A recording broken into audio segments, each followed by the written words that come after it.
Bharuch special operation ગ્રુપની ટીમે ચોરીના ગુનામાં છેલ્લા 5 વર્ષથી ફરાર આરોપીની ધરપકડ કરી કાયદેસરની કાર્યવાહી હાથ ધરી છે।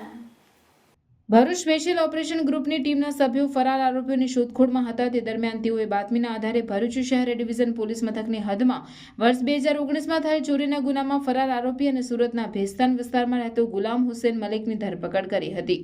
ઝડપાયેલ આરોપી ગુલામ હુસેન મલિક ચોરીના અનેક ગુનાઓમાં સંડોવાયેલ હોવાનું બહાર આવ્યું છે। તેની વિરુદ્ધ Surat railway police station, Surat Dindoli police station, Surat Chowk Bazar police station અને વલસાડ રેલવે પોલીસ સ્ટેશન સહિતના પોલીસ મથકમાં ગુના નોંધાયા હોવાનું બહાર આવ્યું છે। પોલીસે આરોપીની ધરપકડ કરી કાયદેસરની કાર્યવાહી હાથ ધરી છે। આરોપીઓ ગુનો કરીને ભાગી ગયેલા હોય અને હજુ સુધી પકડાયેલા ના હોય એવા આરોપીઓને શોધીને પકડવા માટે પોલીસ અધિક્ષક શ્રી મયુર ચાવડા સાહેબે જિલ્લાના તમામ થાણા અધિકારીઓને, ભરૂચ જિલ્લા એસઓજીના અધિકારીઓને તથા એલસીબીના અધિકારીઓને સૂચના કરેલી।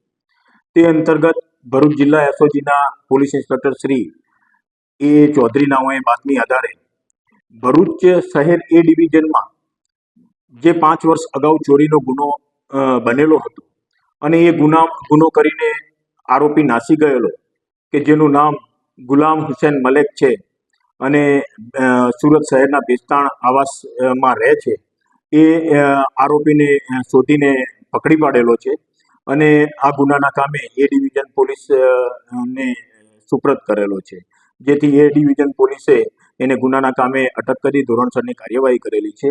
આ જે આરોપી પકડવામાં આવેલો છે ગુલામ હુસેન મલેક, એ રીઢો ગુનેગાર છે અને ભૂતકાળમાં એને આવા ચોરીના 7 જેટલા ગુના કરેલા હોવાનું પણ જણાઈ આવ્યું।